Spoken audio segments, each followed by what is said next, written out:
Still lots of celebration going on in Blue Jays land. It was a crazy Monday. I'll let you guys in on all of that. Plus, we're going to get into the numbers. What's our biggest worry going into the playoffs? And we'll give you guys the first little playoff picture breakdown on this episode of Locked On Blue Jays.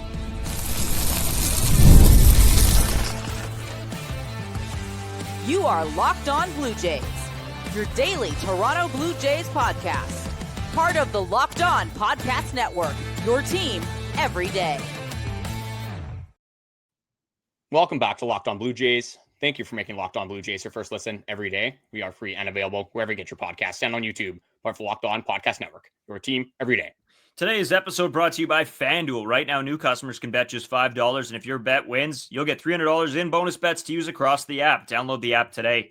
As always, I'm Brayden Iwasko. He's Carter First. You can find us on Twitter, Brayden5 Iwasko. Carter First, too, as well on Instagram and TikTok at Locked On Blue Jays. Oh, you can also follow us on our main Twitter account at Locked On Jays. And if you're new to YouTube, hit that subscribe button. You guys have been killing it lately. The amount of new people and you know, fans and people that have been here forever with us, we appreciate all that. Make sure you guys drop your comments about the episode in the comment section, because we'll go over some of those probably this week sometime. You guys have let us know a lot of your feelings, and we want to get into them at some point here. But lots to get into. The celebration continues. Some of the quotes that have come out over the past few days on the celebration the Blue Jays had, sort of their thoughts and feelings on the season. We'll get into the numbers a little bit on some certain guys, plus what's our biggest worry heading into the playoffs, and a playoff picture preview. We'll get into all that. But Carter, my man, we'll get into the celebration of it all. For those of you guys that have seen me or will see me, I did, a million TV things? I don't know. It was fun. It was a lot of fun. So for those of that have had me out, it was a great time. CBC, Global News, Canadian Press, 680 CJOB, the whole works. Probably in your local newspaper at this point. Yeah, exactly. Everybody's excited about the Blue Jays, and you know what? I'm always pumped to talk about it. So for everybody that had me on, I appreciate that a ton.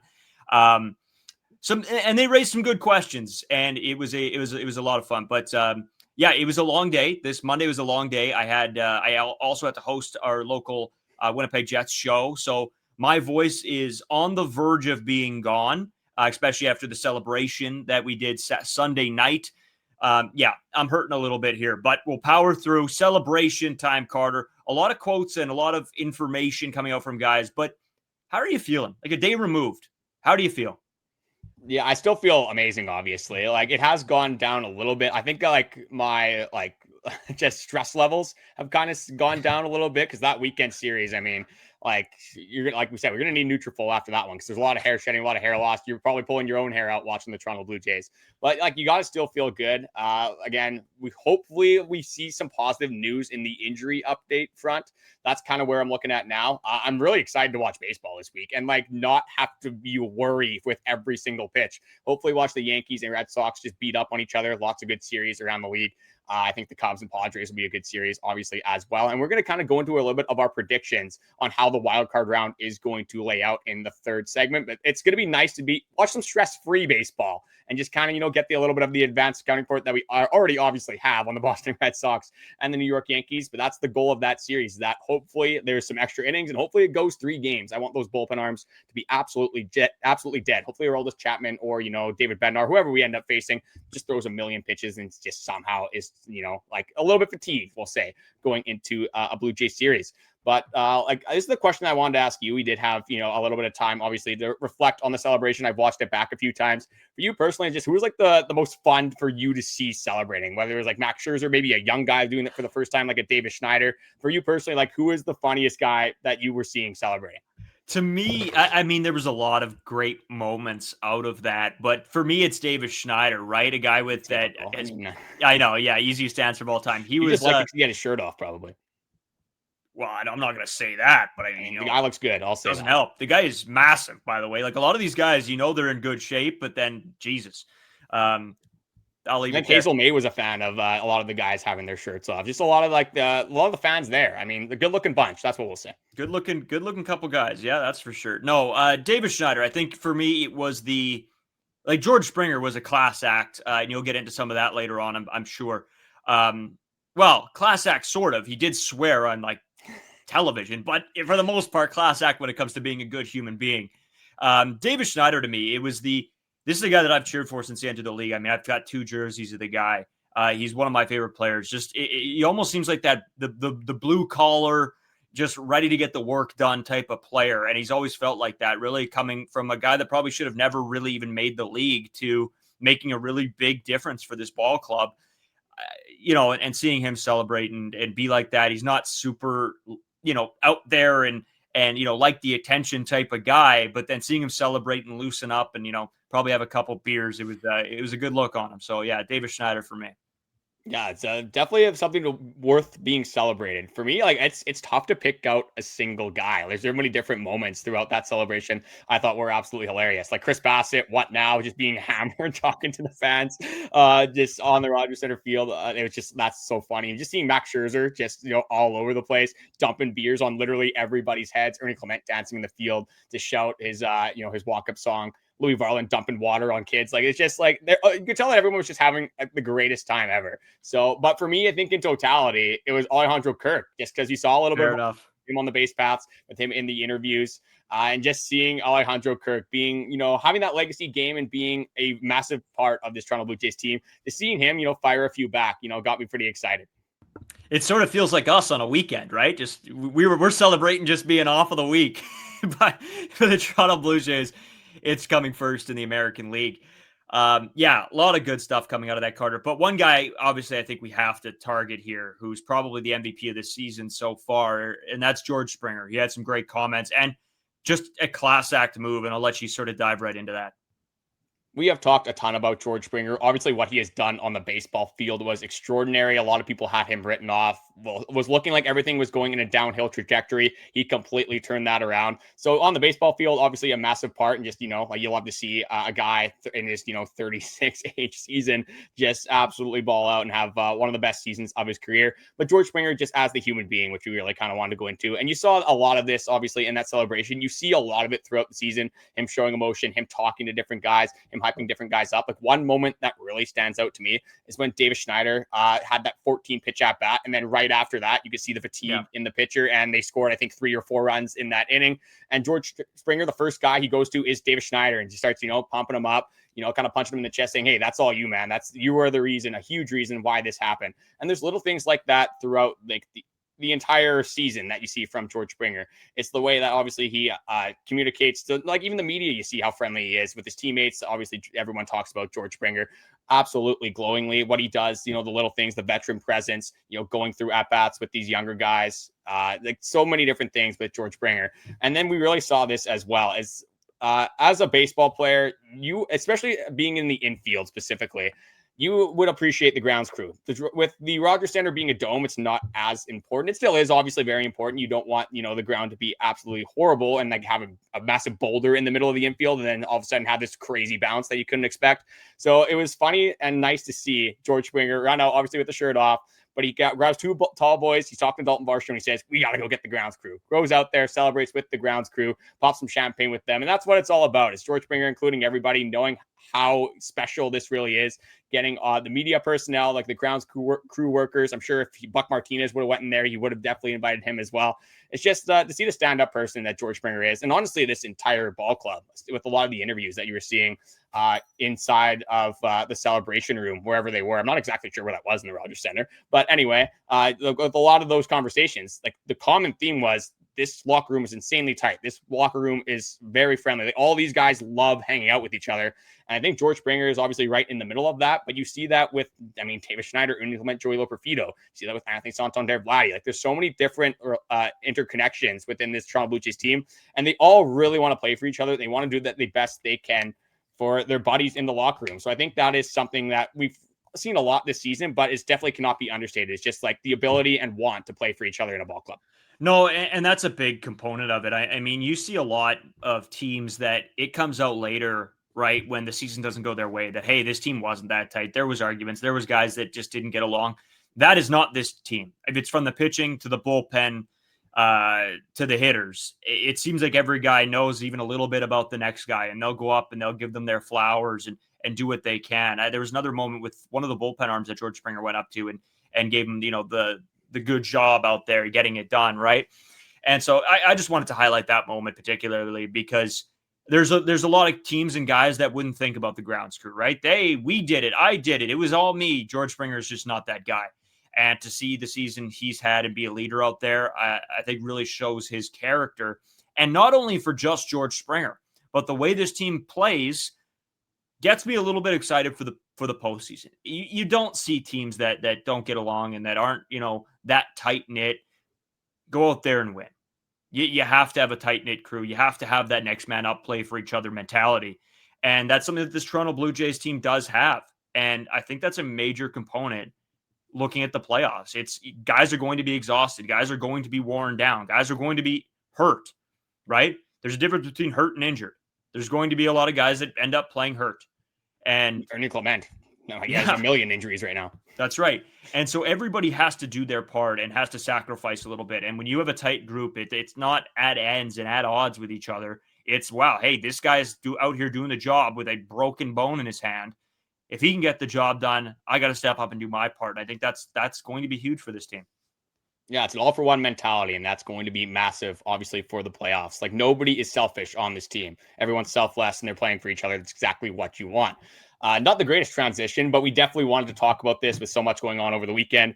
Alex Cora, the manager of the Boston Red Sox, had something pretty interesting to say after they clinched the playoffs. I mean, credit to the Red Sox, again, making the playoffs. We determined that it's definitely something to be celebrated. It's a long season, so credit to the Boston Red Sox. I kind of want to see them, I think, over the New York Yankees. I'm not fully certain in that. I got to see, obviously, what happens in the wild card, but right now I think I lead towards the Red Sox. But this is what Alex Cora had to say to the media after the Boston Red Sox clinched the playoffs. They said, nobody thought that we were going to make it to October. Whoever that said that we were a playoff team, that's expletive, bull, expletive. You can obviously figure out what that is. To be honest with you, nobody thought that we were going to make it to October. It was New York. It was Baltimore. It was Toronto. And we believed we were going to play in October. We set our standards every single day, and we hit our standards. Interesting quote. Brayden, I'm going to throw it over to you to kind of, break this down for us. Well, I mean, somebody probably had the Red Sox doing well, right? I have the Boston Red Sox finishing number one, and it was my hot take, but I think out of everything, I believe that. I think they are the most complete team in the AL East. Then I'm going to go the Orioles just for the simple fact that I think their young guys will step up to the plate. I think they're going to make a difference. I have the Toronto Blue Jays making the playoffs at number 3. Well, listen, we don't get them all correct, right? But hey, I had the Red Sox doing well. I had the Blue Jays getting 89 wins. I did have the Yanks missing the playoffs, so you know. Yeah, maybe not your brightest take of all time, but I think one of us, unfortunately, had the Baltimore Orioles winning the division. I knew the pitching would be a problem. I didn't think it'd be that bad. I had, some stock in Charlie Morton, I guess, which was not worth it. But yeah, I mean, if you would have said this, like if he's talking about the starting point of the season, like he's talking about before the season even started. If you would have made this like debate and make this case after the Rafael Devers trade, sure, you're 5 games under 500 at that point. You're traded your best player. The return didn't look great at the time. Like it definitely wasn't a return that was going to help you win now. But Alex Cora was talking about before the season, which makes absolutely no sense because so many analysts had this guy or had this team, obviously, winning the division. A lot of them had him making the playoffs. Like looking at the win totals before the season via FanDuel, the Yankees obviously leading the division at 86.5, the Baltimore Orioles at 87.5, the Boston Red Sox at 86.5. So that's pretty much a playoff team, and that's definitely in the running, at least for the playoffs. If we're looking at the Toronto Blue Jays, for example, I mean, even me, I didn't have the Toronto Blue Jays making the playoffs. I had them at 84 wins, and they get 94 wins. Their season win total is at 78.5. So, and he puts in his statement that people had Toronto winning the division and making the playoffs, not winning the division as much, but making the playoffs before the Red Sox. Like that is the complete reverse narrative that we had going into the season. Yeah, absolutely. That's a ridiculous quote. And like, I think Chris Bassitt came out and said like, everybody was doubting us, blah, blah, blah. I'm like, yeah, a little bit. Like Blue Jays fans were doubting the Blue Jays. Yeah. I had them at 89 wins, but in no world did I have this team finishing first in the American League. Like I would have told you were crazy at the beginning of this year. And I was the guy that was believing that this team was going to take a step, but this is a leap. So for the Red Sox to be saying that, I think is an absolute joke. But hey, you know what? We all make predictions. The Red Sox are trying to justify what this was, or trying to, Maybe they're just trying ignite to the like room. embrace an underdog mentality. Like maybe that's what it is. Like you got the big bad Yankees, you're going to Yankee Stadium. Like let's just keep being the underdog. And I mean, I guess you kind of fit that narrative with all the young guys they have on their team. Sure. Yeah, I don't hate it. I understand the point you're trying to make, but it's like, you're saying no one had you? Like, I think Ricochet shot against the Blue Jays there. I mean, totally. And he was trying to be positive about it, actually. He was trying to know, like, people had the Blue Jays, which that just wasn't the case. So that's just, unfortunately, Alex Cora is just not living in reality with that Blue Jays take. But yeah, I guess credit to the Red Sox. I hope they beat the Yankees. I just think it'd be the funniest thing ever with the Yankees lost in the wild card series. But a bunch more that we want to go into, a ton more in this episode, a lot more Blue Jays content, and we'll dive right into that after this short break. Today's episode is sponsored by Nutrafol. You've probably seen a million ads for hair growth products and thought, sure, like that actually works. There are so many products out there and it's hard to know which ones are actually going to do anything. And that's why you should give Nutrafol a closer look. Nutrafol is the #1 dermatologist recommended hair growth supplement brand trusted by over 1.5 million people. And it's not just the hype. This is a supplement clinically tested that targets the root causes of thinning and shedding with a proactive approach. Whether you are at work, out with friends, or even just getting ready in the morning, Nutrafol will give you confidence in your daily routine. Just a couple of pills throughout the day. Very convenient, very discreet, and it will help you with your hair loss or hair shedding. See thicker and stronger hair with less shedding in just 3 to 6 months with Nutrafol. For a limited time, Nutrafol is offering Locked On MLB listeners $10 off your first month subscription and free shipping when you go to Nutrafol.com and enter the promo code Locked On MLB. That's Nutrafol.com, promo code Locked On MLB.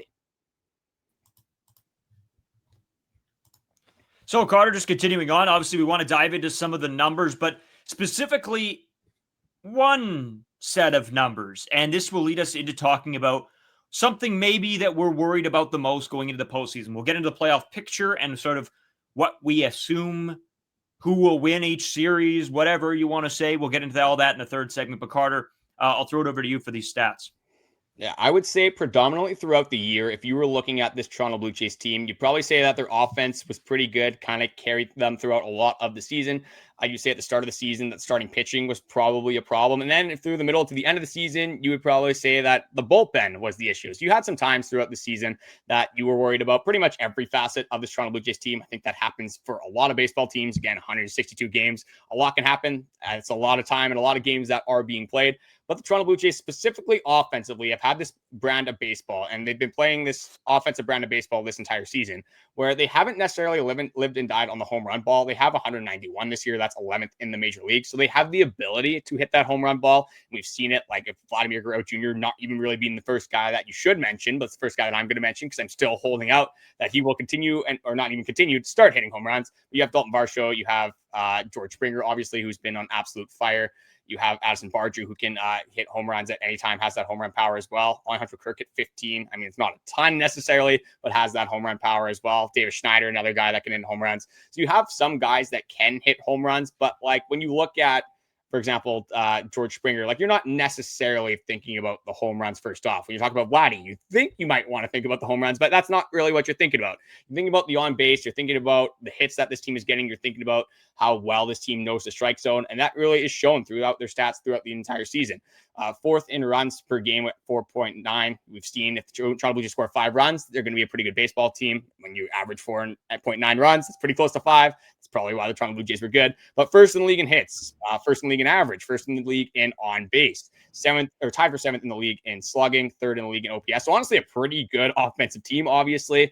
But in the playoffs, we know that the home run ball is king. And we know how tough that the starting pitchers get in the playoffs, the bullpen arms. Their best players are being thrown pretty much all the time. So for you, with the current way the Toronto Blue Jays play baseball, and they do have the ability to hit home runs, but does this style of offense worry you a little bit with the caliber of pitchers that you're going to see in the postseason? If you would have asked me a while ago, I would have said yes. And don't get me wrong, it's still a little bit, does it worry you? It's maybe a little bit, because the home run ball is king, like you said. But at the end of the day, there's a few things that stand out to me. For one, it's the ability to hit in 2 strike counts and the ability to fight in 2 strike counts. That's massive for this team, and ability to get the job done. But not only that, Carter, it's the comeback wins. It's when everything is on the line. This Blue Jays team, obviously first in the league in comeback victories. when it's all on the line and it's a playoff game and the lights are the brightest, can this team step up to the plate? Well, it's seeming like in 162 game sample size that yes, they can. So you want to argue the numbers, right? A lot of people, even me and you say we're not necessarily statistic guys. It's watch the game and see what happens. But in this case, the statistics and the eye test tell you a lot of the same story. So no, I don't think that this is overly worrying. I think this offense has the ability to get it done. The only worrying part is will this team be hot in the playoffs? And will they be able to keep this going from these last few games? That's what I guess the worry is. Because if an offense can just decide not to show up for 3 games and then bang, bang, boom, you're out of the playoffs. So I don't know, Carter. We'll have to see what happens. But no, it's not probably my biggest worry heading here. Yeah, I don't think it's my biggest worry either, because we've seen just how many of the Toronto Blue Jays can produce offensively. You see, we're going to break down the playoff roster that we think is going to be rolled out. Again, it's going to really depend on pitching matchups, but you're going to see that lineup, and you're going to see a lot of guys throughout that lineup that can do damage, that can come up with clutch at bats. And it's the ability to not chase, which is the biggest thing, is that this team does not strike out that much. It's because they're not helping the pitcher out a whole lot. And that shouldn't change that much in the Major League playoffs. Like, obviously, the pitcher stuff is going to be better. Like, the pitchers in general are going to be better. So it's going to be just harder to do that. But we've seen this Toronto Blue Jays team come up in clutch situations time and time again. You brought up the comeback wins. That's massive, obviously, in the playoffs. Like, if you get down early, like, there's always that mentality that they're never out of the baseball game. And you know that they're not going to roll over. So, yeah, if you're worried about anything offensively, maybe with Bichette out, things change a little bit. And when you look at like the lack of playoff experience that some of these guys have on this team, maybe you're a little bit more worried there. But again, you have a lot of guys that have contributed this entire season, a lot of guys that we have a lot of faith in. Why change now? Bichette being back, though, I mean, if he comes back, like, there's really nothing that I'm worried about whatsoever for the Toronto Blue Jays offense come an ALDS series, no matter who is rolled out on the other side. One thing that people might say that they were a little worried about is the bullpen, for fair reason. I mean, at the later stages of August and very early on in September, mostly in August, I mean, we were in shambles bullpen-wise. We were like, who are you throwing out there? Like, we didn't want Yariel. You didn't want Brayden Little. You didn't want Jeff Hoffman. Sir Anthony Dominguez was okay at that point. It was like Tommy Nance might be the guy. Like, that's kind of where we were at. So there was a lot of chaos going on in Toronto Blue Jays land, but they've really kind of dialed it in the last little bit. I went over on Monday's episode, I believe it was, how good the bullpen was over the last 6 games of the series. Now I just kind of want to go into their stats over September when, again, the baseball games matter. There's a lot more pressure on some of these guys. High stakes moments for the Toronto Blue Jays throughout the month of September. And one thing that we've noticed with a lot of the starting pitchers, but a little bit of the bullpen as well, is the home run ball, the ability to give up the home run. It's a lot. It happens all the time, it felt like, with the Toronto Blue Jays bullpen, especially early on. But you look at it in September, they had a home runs per 9 of 0.74. That was 4th in all of baseball. Like, you look at ERA as well, that is 9th in all of baseball. You look at a lot of other stats here. Like, it's top 10 in a lot of stats. WAR, they're under 8. 5th, they're top 7 as well. So the bullpen has been very good down the stretch. And a lot of that stems with a guy that was probably at the central part of what Toronto Blue Jays were worried about. And that was Jeff Hoffman. Jeff Hoffman in the month of September, a 0.84 ERA. That is very good. Again, he still has given you a little bit to worry about, but I think in totality, this bullpen has really stabilized themselves, and it gives you some stuff to be excited about going into a playoff series. Oh, Carter, it's massive, right? We said you have to find your game at the right point. And right now, this bullpen has found its game in the month of September, coming off of a catastrophic August, as you put it.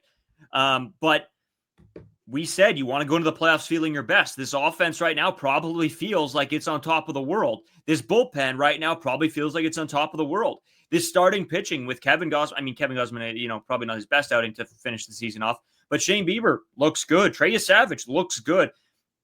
The rest of them, maybe not so much, but Kevin Gausman I'm okay with Chris Bassitt. I wouldn't throw him into okay, I'll give you Chris Bassitt, sure. I like Eric Lauer. Like, I don't mind that either. I think it's really just it's Jose Berrios and Max Scherzer. So I mean, that is a significant part of your rotation, I guess. It's 33% of it, but you still have some guys that like you could throw. But at this point now with Eric Lauer, like, I don't think the plan is to throw this guy as a starter. So you're really left with 6 guys, which is still quite a bit, I guess, at the end of the day.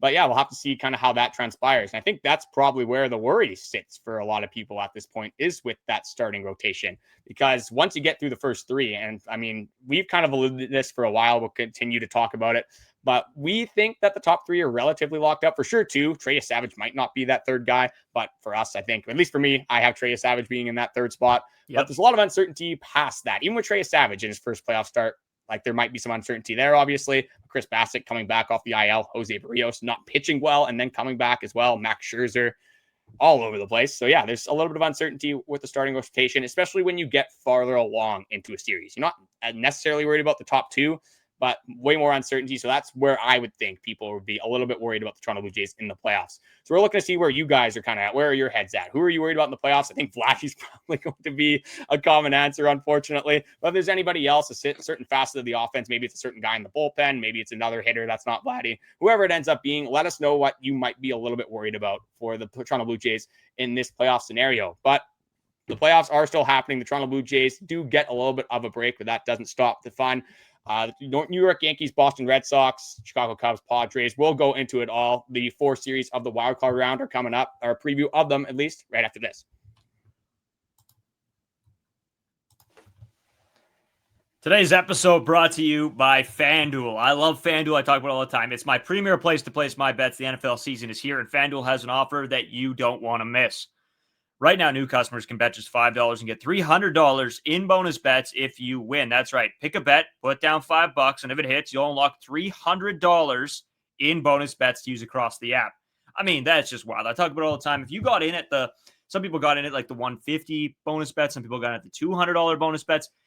This is $300 bonus bets for the MLB playoffs. What a better time to get some bonus bets. So place one you think is an absolute lock. It doesn't have to be in the MLB, whatever it may be. Get those $300 in bonus bets. Use those $300. Turn that into money for the MLB playoffs. So what are you waiting for? Visit FanDuel.com right now to download the FanDuel app and get started. All right, dude. Well, it's time. We got to make a little bit of playoff predictions. Some massive, massive series. Some very entertaining ones. The Detroit Tigers, the Cleveland Guardians, the Boston Red Sox, and the New York Yankees, probably the one that all of Blue Jays Nation will be keeping a very, very tight eye on. The Cincinnati Reds and the Los Angeles Dodgers, the San Diego Padres, and the Chicago Cubs. Let's start, Carter, with the one that matters the most to all of Blue Jays land, the Boston Red Sox, the New York Yankees. I want your game and final prediction here. Who do you got? Who do you got going to face your Toronto Blue Jays? As I was looking for the Blue Jays bullpen stats, when I was doing that September breakdown, I looked at the New York Yankees ERA in September, and it's 27th in all of baseball. It's 5.13. So not the greatest bullpen arms, going down the stretch. They did win 8 baseball games, against horrible teams. A lot of that was offensively. But going into the series, like you look at the pitching matchups, you look at sort of the rosters, and it's a lot of the older guys versus a lot of the younger guys when you kind of break it down. When you look at these two rosters, the first thing with the Red Sox, for me, if they're going to be successful, you got to win game 1. If you lose game 1, it's over. You're getting swept. I'm saying you have no chance second game. I don't care. That's where we're at. You need to win the Garrett Crochet start. And that's going to be the biggest thing for the Boston Red Sox. From there, you're going to have Brian Bayo, probably against Carlos Rodon. I think the Yankees probably take that one. Bayo has been good against the Yankees, though. He is a guy that can get a lot of ground balls. But for me, I think the Yankees do bounce back. They do take that second one. It is at Yankee Stadium. And then game 3, Lucas Giolito was, I think, supposed to start game 2. And then he had some sort of day-to-day injury. I can't exactly remember what it is, but they said he's not confirmed to be available for game 3, but they think he will be. So it's likely that he will still pitch in that game 3 scenario. But if he is dealing with some, health concerns, that is a big concern for me, at least going against Cam Schlittler and how good he has been in this second half of the season. So in totality, I think Aaron Judge is going to be a massive part of the series, but I do have the New York Yankees taking this one 2-1. I have the Boston Red Sox winning the Garrett Crochet start, and I think it all kind of falls apart after that. The lack of experience, and then the Yankees' ability to hit the home run ball is going to elevate them over the Boston Red Sox in this one. I hate to say this, Carter. Home run ball beats a lot of teams. And I think that this time it is going to go exactly the way everybody probably assumes it will, and that's going to be a Yankees 2-0 sweep against the Red Sox. I hate to say that. I think that Garrett Crochet will give them a good outing, but I think maybe the Red Sox just don't score enough runs against the Yankees roster, and the Yankees get a couple hits, score a couple runs, and sneak out the first one and then just walk away with it after that. Moving on to the next one, Detroit Tigers, Cleveland Guardians. Let's cap off, I guess, the American League. This one, I think, is up for debate, and there will be a lot of disagreements in regards to this. But Carter, how about yourself? Fun series, man. Like AL worked out literally perfectly if you're a baseball fan. Like you get to see a huge rivalry, Yankees, Red Sox, and then you obviously see another divisional matchup with the Guardians and the Tigers. And these two teams played a lot, obviously, down the stretch, being in the same division. And you have two different storylines. You got the Guardians, the hottest team probably going into the playoffs, and then you got the Detroit Tigers, the coldest team going into the playoffs. And a lot of the Guardians' success kind of came from their starting pitching. They have Jose Ramirez, disgusting. I mean, one of the best players in all of baseball. I think still underrated, which is absolutely wild to say for him. But then you got Tyreek Skubal, obviously, on the other side, which I think is almost a shoe-in win, to be completely honest, even though the Guardians got to him the last time that he got out there. So for this one, this is my most up-in-the-air series for me personally. I think this one can really go anyway. I think when you look at like on paper, like it should be the Tigers. The Tigers would make a lot of sense to win this. I like going with momentum, man. I think the Guardians somehow pull this one out. I think that they're going, again, same thing as the Red Sox. It's going to be the same idea, is that Skubal's going to go out there. He's going to be very effective. I think it's going to be like an absolute squeaker. The Tigers win in this one, like a 3-1 baseball game. Then after that, I think the Guardians kind of take over. Like, I don't love the Tigers pitching depth down the stretch. Like, Jack Flaherty's good, and he usually shows up in the playoffs. So I could, like, if that's where it's going to go, I could see the Tigers probably like sweeping or the Guardians winning 3. But I think the Guardians just, continue to be scrappy, to continue the battle, and they're going to find a way in this one. Carter, my man, I could not agree with you more. I think that you got to ride the hot hand and bring back a saying from 2024 Locked On Blue Jays, ride the hot hand, and that's the Cleveland Guardians, baby. I think they take this. I think this becomes a disaster finish to what turned out to be a very rough end to the season for the Detroit Tigers. And I think it'll be the Guardians and the Mariners taking over on the far side of the bracket there. Carter, moving on, the Reds and the Dodgers. 2-0. Yeah. Hunter Green gives them a chance game 1. I will say that, but like you get to the bullpen and like you just look at the Dodgers playoff experience, you look at them on paper, you look at the roster. I mean, I'm sorry, there's no way. I will eat absolute crow if somehow the Reds can beat the Dodgers. I think that will be a monumental day on Twitter if that happens. Hey, shout out Locked On, I don't know what it is, manager, MLB manager, Jeff Carr. Oh, Jeff Carr. Yeah, I guess you could say he's the manager, he like oversees, maybe the foreman, you could say, of he's the foreman. The MLB network.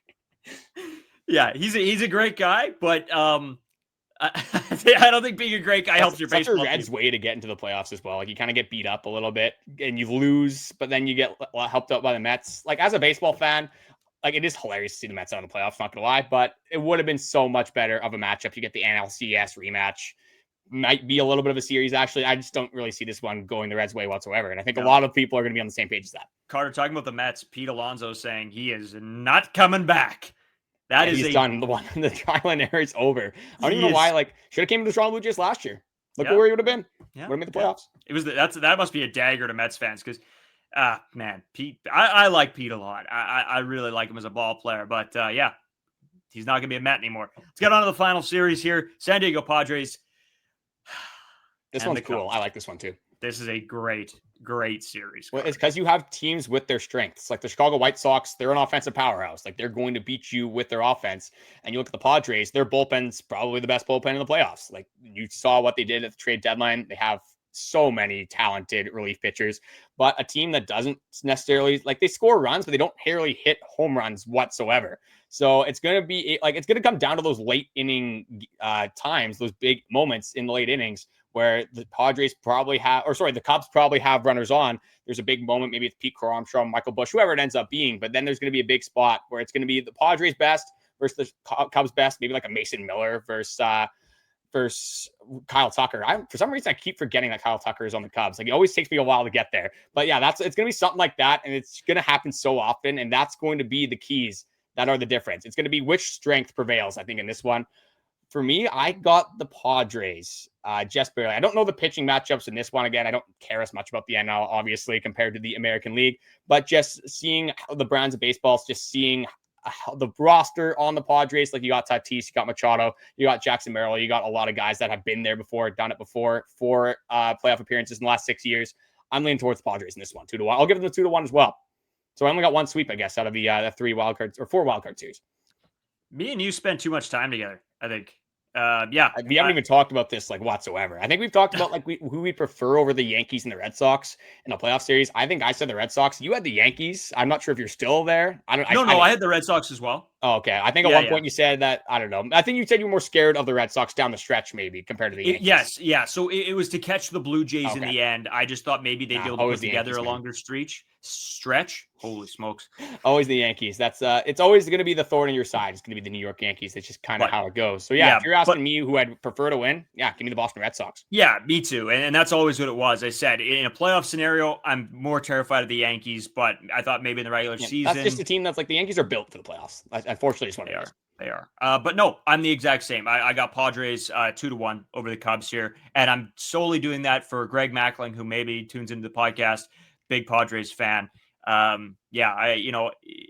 don't want to say I'm hoping for another team to win. I don't want any. I would take every team losing if I could, but that's not a possibility. So again, we'll wait and see. We'll do this again coming up on Friday as we tee up the ALCSs and everything like that. We'll tee all those games up as well so that you guys get a clearer picture as we move forward throughout these playoffs. Hopefully we can do this a few more times for a few more series that the Toronto Blue Jays can stick around and get a few wins. That would be unbelievable. I still, Carter, I brought this up to my mom because she listens to the podcast once in a blue moon, and she saw the episode where I said if the Toronto Blue Jays win, I'm getting a tattoo. I don't have any tattoos. I'm not a tattoo guy. And she brought that up. We were at my brother's. We went for dinner for his birthday, and she goes, "So, you scared about the tattoo at all?" I was like, "What?" And she goes, "Well, you said it. You're not going to do it." Yeah, just wait until you tell her it's a forehead tattoo.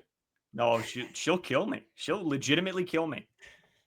See, that's going to be like no forehead tattoos if you're listening. Yeah, we'll find somewhere else to put it. But again, that's a small sacrifice to make if things go really well for the Toronto Blue Jays. Of course, your mind goes there. Like you see it in the eyes. That oh, come on. Absolutely typical with this guy. But be sure to tune in for our Wednesday episode. That's where we're going to be going over our own playoff rosters. Who's going to start? Who we think should start each game. What the lineup should look like against specific matchups. Again, a lefty versus a righty. We don't know who's going to pitch, obviously, because we got to see what happens with the Yankees and the Red Sox. So a lot to cover in the next couple days, but Wednesday will obviously a big one. Just wanted to say thank you guys for watching. Likes, comments, subscribers. Everything recently has been much appreciated. Whether you're watching on YouTube, Spotify, Apple Music, or one of the a million podcasting platforms that there are nowadays, we appreciate every single one of you, no matter where you guys are listening. But Brayden, anything else to add for this Tuesday episode? No, we'll see how game ones play out. Everybody enjoy a great night of baseball that you're not. I got something. Ties in the NFL are ridiculous. The Packers. That was so dumb. BS. So dumb. They changed the rule. Like, what are we doing? Is this amateur? Are we playing soccer? God, just ridiculous.